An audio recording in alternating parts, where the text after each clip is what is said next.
Welcome back to my new blog. Friends ಎಲ್ಲರೂ ಹೇಗಿದ್ದೀರಾ? Super ಆಗಿದ್ದೀರಾ? ನಾನು ಕೂಡ ತುಂಬ ಚೆನ್ನಾಗಿದ್ದೀನಿ. ಹಾಗೆ ನೀವೆಲ್ಲರೂ ಚೆನ್ನಾಗಿದ್ದೀರಾ ಅಂತ ಅಂದ್ಕೊಂಡಿದ್ದೀನಿ. ಸೊ ನಾನಿವಾಗ ಬೆಳಗ್ಗೆಯಿಂದ ಬ್ಲಾಗ್ ಸ್ಟಾರ್ಟ್ ಮಾಡ್ತಾ ಇದ್ದೀನಿ. ಸೊ ಒಂದು ರೀಲ್ಸ್ ಮಾಡಬೇಕಾಗಿತ್ತು, ರೀಲ್ಸ್ ಮಾಡಿದ್ವಿ ನಾನು, ಅಪ್ಪು, ಅಮ್ಮು ಎಲ್ಲರೂ ಸೇರಿ. ಬಟ್ ಅದು ಎಷ್ಟು ಚೆನ್ನಾಗಿ ಬಂದಿದೆ ಗೊತ್ತಿಲ್ಲ, ದಿನ ಎಡಿಟಿಂಗ್ ಮಾಡಬೇಕು. ಆ ರೀಲ್ಸ್ಗೆ ಇದು ಏನು ಹೇಳ್ತೀವಿ, ಬಟ್ಟೆ ಎಲ್ಲ ಬಿಸಾಕ್ಬಿಟ್ವಿ. ಹಾಗಾಗಿ ಈ ಬಟ್ಟೆನೆಲ್ಲ ಇವತ್ತು ಮಡ್ಚಿಡ್ತಾ ಇದ್ದೀನಿ. ಇನ್ನೊಂದು ಹೆಂಗೂ ಇವತ್ತು ಸಂಡೇ ಆಗಿರೋದ್ರಿಂದ ಬಟ್ಟೆ ಮಡ್ಚಿಡ್ಬೇಕಾಗಿತ್ತು, ಎರಡೂ ಆಗ್ಬಿಡುತ್ತೆ ಅಂತ ಹೇಳ್ಬಿಟ್ಟು ಸೊ ಇದಿಷ್ಟು ವಾರ್ಡ್ರೋಬ್ ಎಲ್ಲ ಕ್ಲೀನ್ ಮಾಡ್ಕೋತಾ ಇದ್ದೀನಿ. ಹಾಗಾಗಿ ವಾರ್ಡ್ರೋಬ್ ಕ್ಲೀನ್ ಮಾಡಿಕೊಂಡು ಇದಿಷ್ಟು ಬಟ್ಟೆ, ಕೆಲವೊಂದು ಉಟ್ಕೊಳ್ಳೋ ಬಟ್ಟೆ ಒಂದು ಕಡೆ, ಉಟ್ಕೊಳ್ಳಾರ್ದೇ ಇರೋ ಬಟ್ಟೆ ಒಂದು ಕಡೆ ಇಡೋಣ ಅಂತ ಹೇಳ್ಬಿಟ್ಟು ಸೊ ಇದಿಷ್ಟು ಕೆಳಗಡೆ ಹಾಕೊಂಡಿದ್ದೀನಿ. ಸೊ ಗೈಸ್, ಇವಾಗ ಸಂಡೇ ಆಗಿರೋದ್ರಿಂದ ಫುಲ್ ರೆಸ್ಟ್ ಮಾಡಬೇಕು ಅಂತ ಅನ್ಕೊಂಡೆ. ಬಟ್ ಏನಂದ್ರೆ ರೆಸ್ಟ್ ಆಗೋದೇ ಇಲ್ಲ ನಮ್ಮ ಮನೆಯಲ್ಲಿ. ಅಪ್ಪಂದು ವಾರ್ಡ್ರೋಬ್ ಕ್ಲೀನ್ ಮಾಡಬೇಕು, ಅವಳದು ಕೂಡ ವಾರ್ಡ್ರೋಬ್ ಕ್ಲೀನ್ ಮಾಡಬೇಕು. ಇನ್ನು ಮಿಕ್ಕಿರೋ ಡೇನಲ್ಲಿ ನಮ್ಮದು ವಾರ್ಡ್ರೋಬ್ ಕ್ಲೀನ್ ಮಾಡ್ಕೋತೀನಿ. ಮಂತ್ಲಿ ಒಂದು 4-5 ಸಾರಿನಾದರೂ ಈ ವಾರ್ಡ್ರೋಬ್ ಕ್ಲೀನ್ ಮಾಡ್ಕೊಳ್ಳಿಲ್ಲ ಅಂತಂದರೆ ಮತ್ತೆ ಯಥಾ ರೀತಿ ಮಿಕ್ಸ್ ಆಗ್ಬಿಡುತ್ತೆ ಎಲ್ಲ ಬಟ್ಟೆಗಳು. ಸೊ ಹಾಗಾಗಿ ಕಂಪ್ಲೀಟಾಗಿ ಇವತ್ತು ಫುಲ್ ವಾರ್ಡ್ರೋಬ್ ಸೆಟ್ ಆ್ಯಂಡ್ ಮನೆಯೆಲ್ಲ ಸ್ವಲ್ಪ ಗಲೀಜಾಗ್ಬಿಟ್ಟಿದೆ, ಅದಿಷ್ಟು ಕ್ಲೀನ್ ಮಾಡ್ಕೊಳ್ಳೋಣ ಅಂತ. ಬನ್ನಿ ಬೇಗ ಬೇಗ ಇದಿಷ್ಟು ನೀಟಾಗಿ ಮಡಿಚಿಡೋಣ ಅಂತ ಅಂದ್ಕೊಂಡಿದ್ದೀನಿ. ಹಾಗೆ ಇದುವರೆಗೂ ಯಾರೆಲ್ಲ ನಮ್ಮ ಚಾನಲನ್ನು ಸಬ್ಸ್ಕ್ರೈಬ್ ಮಾಡ್ಕೊಂಡಿಲ್ಲ ಅಂತಂದರೆ ಪ್ಲೀಸ್ ಸಬ್ಸ್ಕ್ರೈಬ್ ಮಾಡ್ಕೊಳ್ಳಿ. ನೀವು ಸಬ್ಸ್ಕ್ರೈಬ್ ಮಾಡ್ಕೊಳ್ಳೋದ್ರಿಂದ ನನ್ನ ಫಸ್ಟ್ ನೋಟಿಫಿಕೇಶನ್ ಫಸ್ಟ್ ನಿಮಗೆ ಬರುತ್ತೆ. ಓಕೆ, ಬನ್ನಿ ಇದಿಷ್ಟು ಕ್ಲೀನ್ ಮಾಡ್ಕೊಂಡು ನಾನು ಸೆಟ್ ಮಾಡ್ತೀನಿ. ಅಪ್ಪು ಅಮ್ಮ ಹೋಮ್ವರ್ಕ್ ಬರೀತಾರೆ ಇವಾಗ, ಹಾಗಾಗಿ ಅವರಿಗೆ ಮೊಬೈಲ್ ಬೇಕು. ಸೊ ಹಾಗಾಗಿ ಒಂದು 10 ನಿಮಿಷ ಅಂತ ಹೇಳಿದ್ದೀನಿ, ತೊಗೊಂಡಿದ್ದೀನಿ ಮೊಬೈಲು ವಿಡಿಯೋ ಮಾಡ್ಕೊಳ್ಳೋದಕ್ಕೋಸ್ಕರ. ಬನ್ನಿ, ಸೊ ಇದಿಷ್ಟು ನಾನು ಪಟ ಅಂತ ಹೇಳ್ಬಿಟ್ಟು ಇಟ್ಬಿಟ್ಟು ಆಮೇಲೆ ಮಧ್ಯಾಹ್ನಕ್ಕೆ ಅಡುಗೆ ಬೇರೆ ಮಾಡಿ. ಫ್ರೆಂಡ್ಸ್, ಇನ್ನು ವಾರ್ಡ್ರೋಬ್ ಎಲ್ಲ ಕರೆಕ್ಟಾಗಿ ನೀಟಾಗಿ ಸೆಟ್ ಮಾಡಿದ್ದೀನಿ. ಅದನ್ನು ಕೂಡ ಲಾಸ್ಟಿಗೆ ಕ್ಲಿಪ್ಪಿಂಗ್ ತೋರಿಸ್ತೀನಿ. ಆ್ಯಂಡ್ ಮಧ್ಯಾಹ್ನಕ್ಕೆ ಅಂತ ಹೇಳ್ಬಿಟ್ಟು ನಾನು ಮುದ್ದೆ ಮಾಡೋಣ ಅಂತ ಅಂದ್ಕೊಂಡಿದ್ದೆ, ಬೆಳಿಗ್ಗೆನೇ ಅಂದ್ಕೊಂಡಿದ್ದೆ, ಅದಕ್ಕೆಲ್ಲ ರೆಡಿ ಮಾಡ್ಕೊಂಡಿದ್ದೆ. ಹಾಗಾಗಿ ಸೊ ಇವಾಗ ಮಧ್ಯಾಹ್ನಕ್ಕೆ ಮುದ್ದೆ ಮಾಡ್ತಾಯಿದ್ದೀನಿ. ಅದರಲ್ಲೂ ಅಮ್ಮಗೆ ಮುದ್ದೆ ಅಂದರೆ ತುಂಬಾ ಇಷ್ಟ. ನಮ್ಮ ಮನೆಯಲ್ಲಿ ಮಾಡೋದು ಸ್ವಲ್ಪ ಕಡಿಮೆನೇ. ಈ ಸಂಡೇ ವೀಕೆಂಡು ಅಥವಾ ಮನೇಲಿದ್ವಿ ಅಂತಂದರೆ ಮಾತ್ರ ಮಾಡ್ತೀವಿ. ಯಾಕಂದರೆ ಎಲ್ಲರೂ ಇರ್ತಾರಲ್ವ, ಎಲ್ಲರೂ ಒಂದೊಂದು ತಿಂತಾರೆ.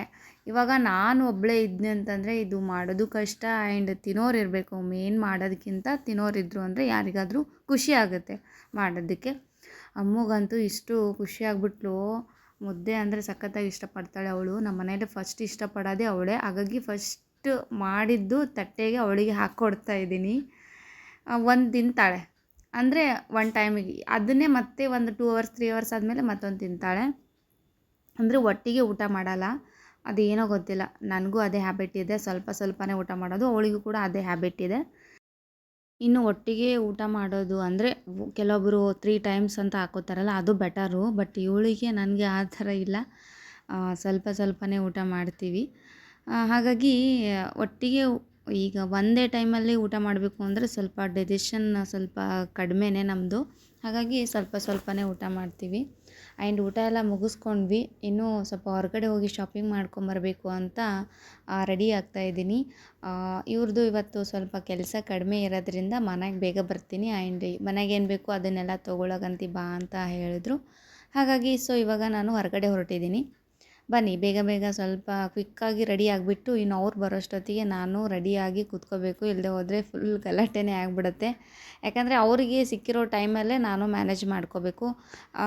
ಇನ್ನು ನಾನು ಸಪ್ರೇಟ್ ಹೋಗಬೇಕು ಅಂತಂದರೆ ಸ್ವಲ್ಪ ಕಷ್ಟ ಆಗುತ್ತೆ ಎತ್ಕೊಂಬರೋದು. ಏನಾದರೂ ಅಲ್ಲಿಗೆ ಹೋದ್ಮೇಲೆ ಇಷ್ಟೇ ತೊಗೋತೀವಿ, ಹೀಗೆ ತೊಗೋತೀವಿ ಅಂತ ಹೇಳೋಕ್ಕಾಗಲ್ಲ. ಇಷ್ಟ ಆಯಿತು ಅಂದರೆ ಜಾಸ್ತಿನೂ ತೊಗೋಬೋದು, ಇಷ್ಟ ಆಗಲಿಲ್ಲ ಅಂತಂದರೆ ಕಡಿಮೆನೂ ತೊಗೋಬೋದು. ಹಾಗಾಗಿ ಅವರಿಗೆ ಕರ್ಕೊಂಡು ಹೋಗ್ತಾಯಿದ್ದೀನಿ. ಇನ್ನೊಂದು ನಮ್ಮದು ಕೆಲವೊಂದು ಕೂಪನ್ಸ್ ಎಲ್ಲ ಇರುತ್ತೆ ಒಂದೊಂದು ಕಡೆ. ಈಗ ಒಂದು ಕಡೆ ಹೋದ್ವಿ ರೇಷನ್ ತರೋದಕ್ಕೆ ಅಂದರೆ ಅಲ್ಲಿ ಇಷ್ಟ ಆಗಲಿಲ್ಲ ಅಂದರೆ ಮತ್ತೊಂದು ಕಡೆ ಹೋಗಿರ್ತೀವಿ. ಹಾಗಾಗಿ ನಮ್ಮದು ಕೆಲವೊಂದು ಕಡೆ ಕೂಪನ್ಸ್ ಎಲ್ಲ ಇದೆ, ಅದನ್ನು ಕೂಡ ಯೂಸ್ ಮಾಡ್ಕೊಳ್ಳೋಣ ಅಂತ ಅಂದ್ಕೊಂಡಿದ್ವಿ. ಇನ್ನೊಂದು 1 year ಆಯಿತು ನಾವು ಕೆಲವೊಂದು ಶಾಪಲ್ಲಿ ತೊಗೊಂಡು 1 year ಆಯಿತು. ಅದು ಏನು ಮಾಡಬೇಕು, ರಿನ್ಯೂವಲ್ ಮಾಡಬೇಕು. ಅದು ತೆಗೆದುಬಿಟ್ಟು ನಮ್ಮ ಮೆಂಬರ್ಶಿಪ್ ತೆಗೆದುಬಿಟ್ಟು ಮತ್ತೆ ಮೆಂಬರ್ಶಿಪ್ಪನ್ನು ಮಾಡ್ಕೋಬೇಕು. ಆವಾಗ ಮುಂದೆ ತುಂಬ ಹೆಲ್ಪ್ ಆಗುತ್ತೆ. ಈ ಕೂಪನ್ಸ್ ಅಂದರೆ ಕೆಲವೊಬ್ಬರಿಗೆ ಗೊತ್ತಿಲ್ಲ, ಕೆಲವೊಬ್ಬರಿಗೆ ಗೊತ್ತಿದೆ. ಗೊತ್ತಿಲ್ಲದೆ ಇರೋರಿಗೆ ಹೇಳ್ತೀನಿ. ಇವಾಗ ಕೆಲವೊಂದು ಈಗ ಏನು ತೊಗೊಂಡಿರ್ತೀವಿ ಪರ್ಚೇಸು, ಅದರ ಮೇಲೆ ಕೆಲವೊಂದು ಅಮೌಂಟನ್ನು ಕಡಿತವಾಗಿರುತ್ತೆ. ಆ ಅಮೌಂಟು ಅಲ್ಲೇ ಜಮಾ ಆಗುತ್ತೆ. ನೆಕ್ಸ್ಟು ನಾವು 200 ಏನಾದರೂ ತೊಗೊಂಡ್ವಿ ಅಂತಂದರೆ 100 ರೂಪೀಸ್ ಜಮಾ ಆಗಿರುತ್ತಲ್ಲ, ಅಲ್ಲಿ 100 ಮೈನಸ್ ಮಾಡಿಬಿಟ್ಟು ನಾವು 100 ಮಾತ್ರನೇ ಕೊಡೋದಿರುತ್ತೆ. ಆ ಥರ ಕೊಟ್ಬಿಟ್ಟು ತೊಗೊಂಡು ಬರೋದು. ಹಾಗಾಗಿ ನಾವು ಎಷ್ಟೋ ಸರಿ ಇದೇ ಥರನೇ ಮಾಡ್ತೀವಿ. ಕೆಲವೊಂದು ಟೈಮ್ ತುಂಬಾ ಹೆಲ್ಪ್ ಆಗಿದೆ. ಇನ್ನು ಮಿಕ್ಕಿರೋ ಟೈಮ್ನಲ್ಲಿ ಅಂತಂದರೆ ಹೋಗಿರಲ್ಲಲ್ವ, ಹಾಗಾಗಿ ಕೂಪನ್ಸ್ ಎಲ್ಲ ವೇಸ್ಟ್ ಆಗಿಬಿಡೋ ಚಾನ್ಸಸ್ ಜಾಸ್ತಿ ಇರುತ್ತೆ. ಸೊ ನಿಮಗೂ ಇಷ್ಟ ಆಯಿತು ಅಂದರೆ ಈ ಥರ ಕೂಪನ್ಸ್ ಇರೋದಂತ ಯೂಸ್ ಮಾಡ್ಕೊಳ್ಳಿ. ಒಂದಲ್ಲ ಒಂದು ಟೈಮಿಗೆ ಹೆಲ್ಪ್ ಆಗುತ್ತೆ. ಓಕೆ, ಇನ್ನೂ ಒಂದು ಏನಾದರೂ ಅವರಿಗೆ ನಿಮ್ಮ ನಂಬರೆಲ್ಲ ಕೊಟ್ಟಿರ್ತೀರಲ್ವ, ಮೆಸೇಜ್ ಕೂಡ ಬರ್ತಾ ಇರುತ್ತೆ. ಸೊ ಇದು ರೇಷನ್ ಕಡಿಮೆ ಇದೆ, ಈ ರೇಷನ್ಗೆ ಆಫರ್ ಇದೆ ಅಂತ ಹೇಳ್ಬಿಟ್ಟು ಈ ಥರ ಮೆಸೇಜೆಲ್ಲ ಬರ್ತಾ ಇರುತ್ತೆ. ಆ ಥರ ಕೂಡ ತುಂಬ ಹೆಲ್ಪ್ ಆಗುತ್ತೆ. ಈಗ ನಾವು ಗೊತ್ತಿಲ್ಲದೇ ಹೋಗಿ ತೊಗೊಳ್ಳೋದಕ್ಕಿಂತ ಈ ಥರ ಮೆಸೇಜ್ ಬಂದಾಗ ತಿಳ್ಕೊಂಡು ಹೋಗಿ ಪರ್ಚೇಸ್ ಮಾಡಿದ್ರೆ ಏನೋ ಒಂದು ಸ್ವಲ್ಪ ಅಮೌಂಟ್ ಕಡಿಮೆ ಆಗ್ಬೋದು. ಅದಕ್ಕೋಸ್ಕರ ಆವಾಗವಾಗ ವಿಸಿಟ್ ಕೊಡ್ತಾ ಇರ್ತೀವಿ. ಇನ್ನು ಹೊರಗಡೆ ಹೋಗಬೇಕಂದ್ರೆ ಈ ಸಮ್ಮರಲ್ಲಿ ನೀವು ಸ್ಕಿನ್ ಕೇರ್ ತುಂಬಾ ಮುಖ್ಯ. ಆಲ್ಮೋಸ್ಟ್ ನೀವು ಸನ್ಸ್ಕ್ರೀನನ್ನು ಅಪ್ಲೈ ಮಾಡಿಕೊಂಡು ಹೋದರೆ ತುಂಬಾ ಬೆಟರು. ಬಿಕಾಸ್ ಅದರಿಂದ ಏನಾಗುತ್ತೆ ಅಂದರೆ ನಿಮ್ಮ ಕಿರಣಗಳು ಏನು ಡೈರೆಕ್ಟಾಗಿ ಕಿರಣಗಳು ನಿಮ್ಮ ಸ್ಕಿನ್ಗೆ ಬೀಳಲ್ಲ. ಹಾಗಾಗಿ ಸ್ವಲ್ಪ ಅವಾಯ್ಡ್ ಮಾಡುತ್ತೆ. ಓಕೆ, ಸ್ಕಿನ್ನು ಏನಾಗುತ್ತೆ ಅಂದರೆ ಸಾಫ್ಟ್ ಆಗುತ್ತೆ. ಸ್ಕಿನ್ ಕೇರ್ ಮಾಡ್ಕೊಳ್ಳೋದ್ರಿಂದ ತುಂಬಾ ಹೆಲ್ಪ್ ಆಗುತ್ತೆ. ಅದರಲ್ಲೂ ಸನ್ಸ್ಕ್ರೀನ್ ಹಚ್ಕೊಂಡ್ರೆ ತುಂಬಾ ಒಳ್ಳೆಯದು. ಸೊ ನಿಮಗೆ ಯಾವುದು ಇಷ್ಟ ಆಗುತ್ತೋ ಅದು ಸನ್ಸ್ಕ್ರೀನನ್ನು ಹಚ್ಕೊಳ್ಳಿ. ನಾನಿವಾಗ ಪೌಂಡ್ಸ್ ಸನ್ಸ್ಕ್ರೀನನ್ನು ಅಪ್ಲೈ ಮಾಡ್ಕೊಳ್ತಾ ಇದ್ದೀನಿ. ಅದೂ ಕೂಡ ತುಂಬಾ ಚೆನ್ನಾಗಿದೆ. ನಾನು ಮಂತ್ಲಿ ಒಂದೊಂದು ಸ್ವಲ್ಪ ಚೇಂಜ್ ಮಾಡ್ತಾ ಇರ್ತೀನಿ. ಒಂದೇ ಕಂಟಿನ್ಯೂಸ್ ಆಗಿ ಇಡಲ್ಲ. ಯಾಕಂದರೆ ಗೊತ್ತಾಗುತ್ತೆ ಯಾವುದು ಸ್ಕಿನ್ಗೆ ಒಳ್ಳೆಯದು, ಇದಕ್ಕಿಂತಲೂ ಅದು ಬೆಟರಾ ಅಂತ ಸ್ವಲ್ಪ ನೋಡ್ತಾ ಇರ್ತೀನಿ. ಯಾವುದೇ ಒಂದು ಸ್ಕಿನ್ ಕೇರ್ ಮಾಡ್ಕೋಬೇಕಾಗಿತ್ತು ಅಂದ್ರೂ ಕೂಡ ಸ್ವಲ್ಪ ಟೈಮ್ ತೊಗೊಳುತ್ತೆ. ಎಲ್ಲ ಕ್ರೀಮ್ಗಳು ಟೈಮ್ ತೊಗೊಳುತ್ತೆ, ಇದು ಒಂದೇ ಅಂತಲ್ಲ, ಎಲ್ಲ ಕ್ರೀಮ್ಗಳು ಟೈಮ್ ತೊಗೊಳುತ್ತೆ. ನಿಮ್ಮ ಸ್ಕಿನ್ ಮೇಲೆ ಗ್ಲೋ ಬರಬೇಕಂದ್ರೂ ಕೂಡ ಟೈಮ್ ತೊಗೊಳುತ್ತೆ. ಹಾಗಾಗಿ ಒಂದೊಂದು ಮಂತ್ ನಾನು ಒಂದೊಂದು ಚಿಕ್ಕದು ಡಬ್ಬಿ ತೊಗೊಂಬಂದು ಯೂಸ್ ಮಾಡಿಕೊಂಡು ಯಾವುದು ನನಗೆ ಕರೆಕ್ಟ್ ಅನಿಸುತ್ತೋ ಅದನ್ನು ನಾನು ಕಂಟಿನ್ಯೂ ಮಾಡ್ತೀನಿ. ಓಕೆ, ತುಂಬ ಜನರು ನನಗೆ ಹೇರ್ ಕೇರ್ ಬಗ್ಗೆ ತುಂಬ ಕೇಳಿದ್ದೀರಾ. ನನ್ನ ಹೇರು ತುಂಬಾ ಚೆನ್ನಾಗಿದೆ ಅಂತ ಕಾಂಪ್ಲಿಮೆಂಟ್ ಬೇರೆ ಸಿಕ್ಕಿದೆ. Thank you so much. ಇದರಿಂದ ತುಂಬಾ ನಾನು ಸ್ಟ್ರಗಲ್ ಇದೆ. ಯಾಕಂದರೆ ಪ್ರತಿಯೊಂದು ಸ್ಟೇಜಲ್ಲೂ ಸ್ಟ್ರಗಲ್ ಇಲ್ದೇ ಯಾವುದು ಕೆಲಸ ಕೂಡ ಯಶಸ್ವಿ ಆಗಲ್ಲ. ಈ ಒಂದು ಸ್ಕಿನ್ ಕೇರ್ ಆಗಿರ್ಬೋದು ಆ್ಯಂಡ್ ಹೇರ್ ಕೇರ್ ಆಗಿರ್ಬೋದು. ಹೇರ್ ಕೇರ್ ಇದೆಲ್ಲ ತುಂಬಾ ಕಷ್ಟ. ಅದರಲ್ಲೂ ಈಗಿನ ಜನ್ರೇಷನ್ ಪ್ರಕಾರ ಹೇರ್ ಕೇರ್ ತುಂಬಾ ಒಂದು ಟಾಸ್ಕ್ ಅಂತ ಹೇಳ್ಬೋದು. ಹಾಗಾಗಿ ನಾವು ತುಂಬಾ ಬೆನಿಫಿಟ್ಸ್ ತುಂಬಾ ತೊಗೊಳ್ತೀನಿ. ಹಾಗಾಗಿ ಡ್ರೈ ಫ್ರೂಟ್ಸ್ ಆಗಿರ್ಬೋದು, ಫ್ರೂಟ್ಸ್ ಆಗಿರ್ಬೋದು, ಜ್ಯೂಸ್ ಆಗಿರ್ಬೋದು, ಮೇಲ್ಗಡೆ ಭಾಗಕ್ಕೆ ನಾವು ಕಾನ್ಸಂಟ್ರೇಟ್ ಮಾಡೋದಕ್ಕಿಂತ ದೇಹದ ಒಳಗಡೆ ಭಾಗಕ್ಕೆ ಜಾಸ್ತಿ ನಾವು ಕಾನ್ಸಂಟ್ರೇಟ್ ಮಾಡಿದ್ರೆ ಹೇರ್ ಕೇರು, ಸ್ಕಿನ್ನು ಆ್ಯಂಡ್ ಇದರಿಂದ ತುಂಬಾ ಬೆನಿಫಿಟ್ಸ್ ಇದೆ. ಓಕೆ, ಎಷ್ಟೋ ಜನ ಕೇಳಿದ್ದೀರಾ ಈ ಆಯಿಲ್ ಹಚ್ಕೊಂಡ್ರೆ ತುಂಬಾ ಚೆನ್ನಾಗಿರುತ್ತಾ, ಹೇರ್ ಬರುತ್ತಾ ಅಂತ. ಹಚ್ಕೊಳ್ಳೋಕ್ಕಿಂತ ಮುಂಚೆ ನಾವು ಏನು ತಿಂತೀವಿ, ಏನು ಊಟ ಮಾಡ್ತೀವಿ, ಹೆಂಗೆ ಮನ್ಕೋತೀವಿ, ನಮ್ಮ ಟೈಮ್ ಟೇಬಲ್ ಏನು, ಇದೆಲ್ಲ ಮುಖ್ಯ ಆಗುತ್ತೆ. ಆ್ಯಂಡ್ ಇನ್ನೊಂದು ಮೇನ್ ಇಂಪಾರ್ಟೆಂಟ್ ಅಂದರೆ ನಾನು ಸ್ವೀಟ್ ಅಂತೂ ಸಖತ್ತಾಗಿ ತಿಂತೀನಿ. ಯಾರೆಲ್ಲ ಸ್ವೀಟ್ ತಿಂತೀರೋ ನನಗೆ ಕಮೆಂಟ್ ಮಾಡಿ.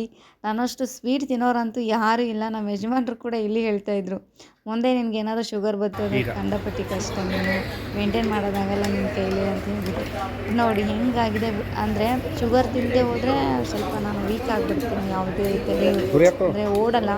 ಬೇರೆ ಥಿಂಗ್ಸ್ ವಿಚಾರ ಮಾಡಬೇಕು ಅಂತಂದರೆ ಸಡನ್ನಾಗಿ ಫ್ಲ್ಯಾಶ್ ಆಗೋಲ್ಲ. ಹಾಗಾಗಿ ಅಷ್ಟು ಸ್ವೀಟ್ ತಿಂತೀನಿ, ಅಷ್ಟು ಕೂಡ ಒಳ್ಳೆಯದಲ್ಲ. ಬಟ್ ಏನಾದರೂ ಸ್ವೀಟ್ ಮಾತ್ರ ಸಖತ್ತಾಗಿ ತಿಂತೀನಿ. ಓಡೋಕ್ಕಿಂತ ಮುಂಚೆ ಸ್ವೀಟ್ ತಿಂತೀನಿ ಆ್ಯಂಡ್ ಊಟ ಆದಮೇಲೆ ಸ್ವೀಟ್ ತಿಂತೀನಿ. ಕೆಲವೊಬ್ಬರು ದೇಹಕ್ಕೆ ಅದು ಆಗಿಬರುತ್ತೆ, ಕೆಲವೊಬ್ಬರು ದೇಹಕ್ಕೆ ಆಗಿಬರಲ್ಲ. ಹಾಗಾಗಿ ಸ್ವೀಟು ಒಂದೇ ರೀತಿಯಿಂದ ಅಂತಲ್ಲ, ಈಗ ಜ್ಯೂಸು ಆ್ಯಂಡ್ ಫ್ರೂಟ್ಸು ಇದರೆಲ್ಲ ಸ್ವೀಟ್ ಇರುತ್ತಲ್ಲ, ಆ ಥರ ಕೂಡ ನಾನು ತೊಗೊಳ್ತಾ ಇರ್ತೀನಿ. ಎಷ್ಟೋ ಜನ ಕೇಳ್ತಾ ಇದ್ದಾರೆ, ಹೊರಗಡೆ ಕೂಡ ಕೇಳಿದ್ದಾರೆ, ಸ್ವೀಟ್ ತಿನ್ನೋದ್ರಿಂದ ನೀವು ಹೇರ್ ಏನಾದರೂ ಗ್ರೋ ಆಗುತ್ತಾ ಅಂತ. ಬಟ್ ಅದರಿಂದ ಕೂಡ ಇರ್ಬೋದೇನೋ, ಒಂದು 10% 20% ಇರ್ಬೋದು, ಗೊತ್ತಿಲ್ಲ. ಬಟ್ ನನ್ನ ಪ್ರಕಾರ ನಾನು ಏನೇನು ತಿಂತೀನೋ, ಏನೇನು ಊಟ ಮಾಡ್ತೀನೋ ಅದ್ರ ಬಗ್ಗೆ ನಾನು ಸಜೆಷನ್ ಮಾಡ್ತಾಯಿದ್ದೀನಿ. ಇನ್ನು ವೆಜಿಟೇಬಲ್ಸ್ ಅಂತೂ ಆಲ್ಮೋಸ್ಟ್ ಎಲ್ಲ ಕಹಿ ಪದಾರ್ಥ ಇಟ್ಕೊಂಡು ಎಲ್ಲ ತಿಂತೀನಿ, ಒಂದು ಬಿಡೋಂಗಿಲ್ಲ. ಹಾಗಾಗಿ ಸೊ ಎಲ್ಲೋ ಒಂದೊಂದು ಕಡೆ ಒಂದೊಂದು ಹೆಲ್ಪ್ ಆಗುತ್ತೆ. ಓಕೆ, ಸೊ ಹೊರಗಡೆ ಶಾಪಿಂಗ್ ಬಂದಿದ್ವಲ್ಲ, ಊಟದ ಟೈಮ್ ಆಗಿಬಿಟ್ಟಿತ್ತು. ಹಾಗಾಗಿ ಊಟ ಮುಗಿಸ್ಕೊಳ್ತಾ ಇದ್ದೀನಿ. ನಾರ್ಮಲಿ ಊಟ ಅಂದರೆ ಚಪಾತಿ ಸಿಗುತ್ತೆ. ಆ್ಯಂಡ್ ಇವಾಗ ನಾವು ಪೂರಿ ಹೇಳಿದ್ವಿ, 1-2 ಚಪಾತಿ ಹೇಳಿದ್ವಿ, ಇಬ್ಬರು ಕೂತ್ಕೊಂಡು ಶೇರ್ ಮಾಡ್ಕೊಂಡ್ವಿ. ಇನ್ನು ಊಟ ಮುಗಿಸ್ಕೊಂಡು, ಇನ್ನು ಶಾಪಿಂಗ್ ಮುಗಿಸ್ಕೊಂಡು, ಇನ್ನು ಮನೆಗೆ ಹೋದ್ಮೇಲೆ ಈ ಬ್ಲಾಗನ್ನು ಕಂಟಿನ್ಯೂ ಮಾಡ್ತೀನಿ. ಚಲೋ ಆಯ್ತಪ್ಪ ಫ್ರೆಂಡ್ಸ್. ಇಷ್ಟೊತ್ತನ ಶಾಪಿಂಗ್ ಮುಗಿಸ್ಕೊಂಡು ಮನೆಗೆ ಬಂದು ಸ್ವಲ್ಪ ಹೊತ್ತು ರೆಸ್ಟ್ ಮಾಡಿದೆ. ಅದಾದಮೇಲೆ ಸೊ ಏನು ತೊಗೊಂಬಂದಿದ್ದೀನಿ ಅದನ್ನು ತೋರಿಸ್ತೀನಿ. ನಾವು ಆ್ಯಕ್ಚುಲಿ ಈ ಮಂತು ಅಂದರೆ ಈ ಸಮ್ಮರಲ್ಲಿ ಇರ್ತಿದ್ವಿ ಅಂತಂದರೆ ಒಂದು 2 ಮಂತ್ದು ಒಟ್ಟಿಗೆ ತೊಗೊಂಡ್ಬರ್ತಿದ್ವಿ. ಬಟ್ ಏನಂದರೆ ಸಮ್ಮರಲ್ಲಿ ಇರೋ ಚಾನ್ಸಸ್ ಕಡಿಮೆ. ಬೇಸಿಗೆ ಟೈಮಲ್ಲಿ ಊರಿಗೆ ಹೋಗಬೇಕು ಅಂತ ಅಂದ್ಕೊಂಡಿದ್ದೀವಿ.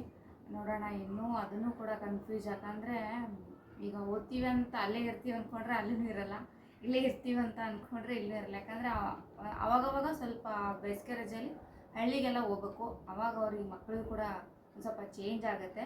ಹಾಗಾಗಿ ಸೊ ಈ ಸದ್ಯಕ್ಕೆ ನನಗೆ ಈ ಮಂತಿಗೆ ಎಷ್ಟು ಬೇಕೋ ಅಷ್ಟೇ ಮಾತ್ರ ತೊಗೊಂಬಂದಿದ್ದೀನಿ.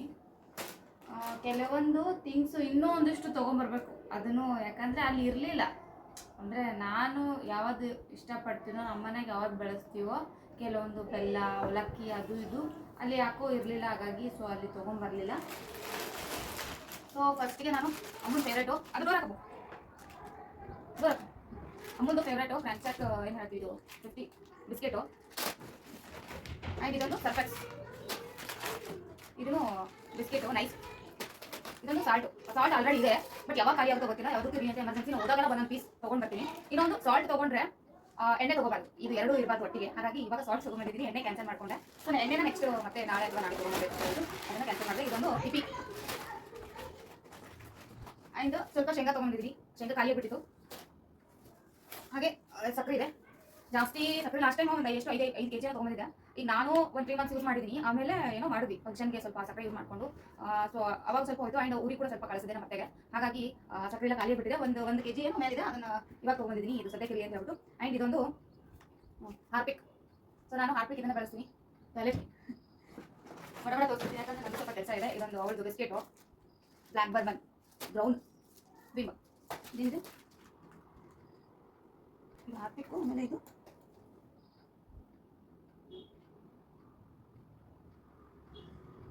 ಇದೊಂದು ಕ್ಲೀನರು ಆ್ಯಂಡ್ ಇದು ಹಾರ್ಪಿಕ್. ಸೊ ಇದೆರಡು ತೊಗೊಂಡಿದ್ದೀನಿ. ಆ್ಯಂಡ್ ಈ ಸದ್ಯಕ್ಕೆ ಇಷ್ಟೇ ಸಾಕು. ಇನ್ನೂ ಒಂದು ಸ್ವಲ್ಪ ನಾಳೆ ತೊಗೊಂಡು ಬಂದರೆ ಆಯಿತು ಅಂತ ಅನ್ಕೊಂಡಿದ್ದೀನಿ. ಒಂದು 20 days ಅಷ್ಟೇ ಬೇಕಾಗಿತ್ತು ನಮಗೆ. ಈಗ ಆಲ್ರೆಡಿ 10 days ಎಲ್ಲ ಮುಗಿತು. 20 days ಅಲ್ಲಿ ಎಕ್ಸಾಮ್ ಎಲ್ಲ ಮುಗಿಬಿಡುತ್ತೆ. ಅವಾಗ ಸುಮ್ಮನೆ ಎಕ್ಸ್ಟ್ರಾ ತೊಗೊಂಬಂದು ಮನೇಲಿ ಇಟ್ಕೊಂಡ್ರೆ ಸುಮ್ಮನೆ ವೇಸ್ಟು. ಆ್ಯಂಡ್ ಇವರು ಕೂಡ ನಾವು ಊರಿಗೆ ಹೋದ್ರೆ ಇವರು ಕೂಡ ಅಡುಗೆ ಮಾಡ್ಕೊಳ್ಳಲ್ಲ, ಏನಿಲ್ಲ. ಆ್ಯಂಡ್ ಅದು ಅಷ್ಟೇ ಕೊಳ್ತೋಗ್ಬಿಡುತ್ತೆ. ಆ್ಯಂಡ್ ಹುಳ ಎಲ್ಲ ಹಾಕಿಬಿಡುತ್ತೆ ಕೆಲವೊಂದು ಐಟಮ್ಸ್ ಎಲ್ಲ. ಹಾಗಾಗಿ ಸ್ವಲ್ಪ ಕಡಿಮೆ ತೊಗೊಂಡಿದ್ದೀನಿ. ಇನ್ನೊಂದು ಆ್ಯಂಡ್ ನೈಟ್ಗೆ ಅಡುಗೆ ಮಾಡ್ಕೋಬೇಕು. ಸೊ ಬನ್ನಿ ಇವಾಗ ಲಿಸ್ಟ್ ಕೊಟ್ಬಿಡೋಣ. ಇವತ್ತು ಟೋಟಲ್ ಇಷ್ಟೇ ಅಂದ್ಕೊಂಡ್ರು 2,000 ಹೋಯ್ತು. Total amount 2,000. ನಾವು ಮಂತ್ಲಿ ರೇಷನ್ ಎಷ್ಟು ಹಾಕ್ತೀವಿ ಆ್ಯಂಡ್ ನಾನು ಯಾವ ಥರ ರೇಷನನ್ನು ಥಿಂಕ್ ಮಾಡ್ತೀನಿ ಅನ್ನೋದನ್ನು ಒಂದು ಕಂಪ್ಲೀಟ್ ಆಗಿ ಒಂದು ಬ್ಲಾಗ್ ಮಾಡಾಕ್ತೀನಿ. ಕೆಲವೊಬ್ಬರು ಯೂಸ್ ಆಗುತ್ತೆ. ಓಕೆ, ಸದ್ಯಕ್ಕಂತೂ ಇವಾಗ ಬೇಡ, ಮತ್ತೆ ನೆಕ್ಸ್ಟ್ ಬ್ಲಾಗಲ್ಲಿ ಅಥವಾ ಮತ್ತೆ ಯಾವಾಗ ಪ್ಲಾನ್ ಮಾಡ್ತೀನಲ್ವ ಅವಾಗ ಹಾಕೋಣ ಅಂತ ಅನ್ಕೊಂಡಿದ್ದೀನಿ. ಬನ್ನಿ ಇಷ್ಟು ಜೋಡಿಸ್ಬೇಡ ಫ್ರೆಂಡ್ಸ್. ಇನ್ನೂ ರೇಷನ್ ಎಲ್ಲ ಜೋಡಿಸಿ ಇಟ್ಟೆ. ಆ್ಯಂಡ್ ಕಡಿಮೆನೇ ತೊಗೊಂಬಂದೀನಿ. ಒಂದು 20 daysಗೆ ಆಗಷ್ಟು ಅಷ್ಟೇ ತೊಗೊಂಡು ಬಂದಿದ್ದೀನಿ. ಇನ್ನೂ ಎಕ್ಸ್ಟ್ರಾ ಬೇಕಾಯಿತು ಅಂದರೆ ಇಲ್ಲೇ ಹತ್ರದಲ್ಲೇ ಶಾಪ್ ಇದೆ, ಅಲ್ಲಿ ಹೋಗಿ ತೊಗೊಂಬರ್ತೀನಿ. ಸೊ ಇವಾಗ ನಾನು ಸ್ವಲ್ಪ ಶೇಂಗಾನ ಹುರ್ಕೊಳ್ತಾ ಇದ್ದೀನಿ. ಸಪ್ಪಂದ ಹಿಂಡಿ ಇಲ್ಲ, ಆ್ಯಂಡ್ ಖಾರದ ಹಿಂಡಿ ಕೂಡ ಖಾಲಿಯಾಗಿಬಿಟ್ಟಿದೆ. ಅದಕ್ಕೆ ಮತ್ತು ಇದಕ್ಕೆ ಎರಡಕ್ಕೂ ಆಗುತ್ತೆ ಅಂತ ಹೇಳ್ಬಿಟ್ಟು ಇವಾಗ ಹುರ್ಕೊಳ್ತಾ ಇದ್ದೀನಿ. ಇವಾಗಲೇ ಜಸ್ಟ್ ಕಾಲ್ ಬಂತು, ಒಂದು ಸಾರಿ ಇದೆ ಕುಚ್ಚು ಹಾಕ್ಕೊಡ್ತೀರಾ ಅಂತ ಹೇಳ್ಬಿಟ್ಟು. ಹಾಗಾಗಿ ಹೋಗಿ ಇವಾಗ ತೊಗೊಂಡು ಬರಬೇಕು. ಆ್ಯಂಡ್ ಹಾಕೋದು ಸ್ವಲ್ಪ ಒಂದು ಸಿಂಪಲ್ ಆಗಿದೆ, ಬೇಬಿ ಕುಚ್ಚೆ ಹಾಕೋದು. ಹಾಗಾಗಿ ಅದು ಸಿಂಪಲ್ ಆಗಿದೆ. ಹಾಗಾಗಿ ಓಕೆ ಅಂತ ಒಪ್ಕೊಂಡೆ. ಕೆಲವೊಂದಕ್ಕೆ ಟೈಮ್ ತೊಗೊಳ್ತೀನಿ, ಒಂದು 2 days 3 days ತೊಗೊಳ್ತೀನಿ. ಯಾವ ಥರ ಡಿಸೈನ್ ಇರುತ್ತೋ ಆ ಥರ ನಾನು ಟೈಮ್ ತೊಗೊಂಡು ಹಾಕ್ಕೊಡ್ತೀನಿ. ಇನ್ನು ಯಾರಿಗೆಲ್ಲ ಹಾಕಬೇಕು, ಇವಾಗ ಮದುವೆ ಸೀಸನ್ ಇದೆ ಅಲ್ಲ. ಸೊ ನನಗೆ ಗೊತ್ತಿರೋರು, ನನಗೆ ಪರಿಚಯ ಇರೋರು, ಹಾಗಾಗಿ ಸೊ ಅವರು ಕೂಡ ಕೊಟ್ಟಿದ್ದಾರೆ. ಅವ್ರದ್ದು ಕೂಡ ಕೆಲವೊಂದು ಸೀರೆಗಳನ್ನು ಹಾಕಿ ಕೊಟ್ಟಿದ್ದೀನಿ. ಸೊ ಇವಾಗ ಒಂದು ಸ್ಯಾರಿ ಬಂದಿದೆಯಲ್ಲ, ಅದನ್ನು ಕೂಡ ರೆಡಿ ಮಾಡಿದೆ. ಶೇಂಗಾ ಎಲ್ಲ ಹುರ್ಕೊಂಡು ಅದಾದಮೇಲೆ ಒಂದು 2 hours ಈ ಬೇಬಿ ಕುಚ್ಚನ್ನು ರೆಡಿ ಮಾಡಿದ್ದೀನಿ. ಅವರು ಕೂಡ ಇಮಿಡಿಯೇಟ್ಲಿ ಅಂತಂದರೆ ಇದೇ ಆಗುತ್ತೆ, ಇದೇ ಹಾಕ್ಕೊಡಿ ನಮಗೆ, ಒಂದು 2 hours ಬೇಕು ಅಂತ ಹೇಳಿದರು. ಕೆಲವೊಂದು ಡಿಸೈನ್ಗಳಿಗೆ ನಾನು ಟೈಮ್ ತೊಗೊಳ್ತೀನಿ, 2 days 3 days ಈ ಥರ ತೊಗೊಳ್ತೀನಿ. ಸಿಂಪಲ್ ಆಗಿತ್ತು ಅಂದರೆ ಕ್ವಿಕ್ಕಾಗಿ ಆಗುತ್ತೆ. ಓಕೆ, ಅವರು ಹೇಳಿದ್ದು 2 ಗೋಲ್ಡು ಆ್ಯಂಡ್ 2 ಚಾಕ್ಲೇಟ್ ಈ ಥರ ಹಾಕಿ ಅಂತ ಹೇಳಿದರು. ನಾನು ಸ್ವಲ್ಪ ಕೌಂಟ್ ಮಾಡಿದ್ನಲ್ಲ, ಕೌಂಟ್ ಮಾಡುವಾಗ ಸ್ವಲ್ಪ ಏನಾಗುತ್ತೆ, ವ್ಯತ್ಯಾಸ ಆಗಿಬಿಡುತ್ತೆ. ಹಾಗಾಗಿ ಏನು ಮಾಡಿದೆ ಅಂತಂದರೆ 4 ಚಾಕ್ಲೇಟ್ ಕಲರ್ದು ದಾರಾನ ಹಾಕಿದ್ದೀನಿ ಆ್ಯಂಡ್ 2 ಗೋಲ್ಡ್ ಕಲರ್ ದಾರಾನ ಹಾಕಿದ್ದೀನಿ. ಚೆನ್ನಾಗಿದೆ ಅಲ್ವಾ? ಈ ಥರನೂ ಪ್ಯಾಟರ್ನ್ ತುಂಬ ಚೆನ್ನಾಗಿ ಅನಿಸುತ್ತೆ. ಚಿಕ್ಕದು ಹಾಕ್ತಾರೆ, ಅದನ್ನು ಕೂಡ ಚೆನ್ನಾಗಿ ಅನಿಸುತ್ತೆ. ಇದು ನ್ಯೂ ಡಿಸೈನ್ ಅಂತ ಹೇಳ್ಬಿಟ್ಟು ಸ್ವಲ್ಪ ದಪ್ಪ ಕುಚ್ಚು ಮಾಡಿ ರೆಡಿ ಮಾಡಿದ್ದೀನಿ. ಕ್ವಿಕ್ಕಾಗಿ ಆಗುತ್ತೆ, ಒಂದು 2 hours ಇದು ರೆಡಿ ಆಗಿಬಿಡುತ್ತೆ. ಓಕೆ, ಸೊ ಇವಾಗ ಆಯಿತು, ಇದನ್ನು ಹೋಗಿ ಕೊಟ್ಟು ಬರಬೇಕು. ಸೊ ಗೈಸ್, ಇವತ್ತಿನ ಬ್ಲಾಗ್ ಇಲ್ಲಿಗೆ ಎಂಡ್ ಮಾಡ್ತಾ ಇದ್ದೀನಿ. ಐ ಹೋಪ್ ಈ ವಿಡಿಯೋ ಇಷ್ಟ ಆಗಿತ್ತು ಅಂದರೆ ಲೈಕ್ ಮಾಡಿ. ಇನ್ನು ನಾಳೆ ಇನ್ನೊಂದು ಹೊಸ ವಿಡಿಯೋದೊಂದಿಗೆ ಮತ್ತೊಮ್ಮೆ ಸಿಗ್ತೀನಿ. ಅಲ್ಲಿವರೆಗೂ ಟೇಕ್ ಕೇರ್, ಬಾಯ್. ಫ್ರೆಂಡ್ಸ್ ಫೈನಲಿ ವಾರ್ಡ್ರ್ ಬಂತು, ಸೆಟ್ ಆಯಿತು. ಆ್ಯಂಡ್ ಈ ಥರ ಸೆಟ್ ಮಾಡಿದ್ದೀನಿ ಡ್ರೆಸ್ ಎಲ್ಲ. ಇನ್ನೂ ಒಂದೇನೆಂದರೆ ಮತ್ತೆ 2 ಡೇಸ್ ಆಗಲ್ಲ, ಹೀಗೆ ಆಗಿಬಿಡುತ್ತೆ, ಮೆಸ್ಸಿನೇ ಆಗಿಬಿಡುತ್ತೆ. ಮತ್ತೆ ರಿಟರ್ನು ಮತ್ತೆ ಆವಾಗ ಸೆಟ್ ಮಾಡಬೇಕು. ಸೊ ಗೈಸ್, ಇವತ್ತಿನ ವಿಡಿಯೋ ಇಲ್ಲಿಗೆ ಏನು ಮಾಡ್ತಾಯಿದ್ದೀನಿ. ನಾಳೆ ಇನ್ನೊಂದು ಹೊಸ ವಿಡಿಯೋದೊಂದಿಗೆ ಮತ್ತೊಮ್ಮೆ ಸಿಗೋಣ. ಅಲ್ಲಿವರೆಗೂ ಟೇಕ್ ಕೇರ್, ಬಾಯ್.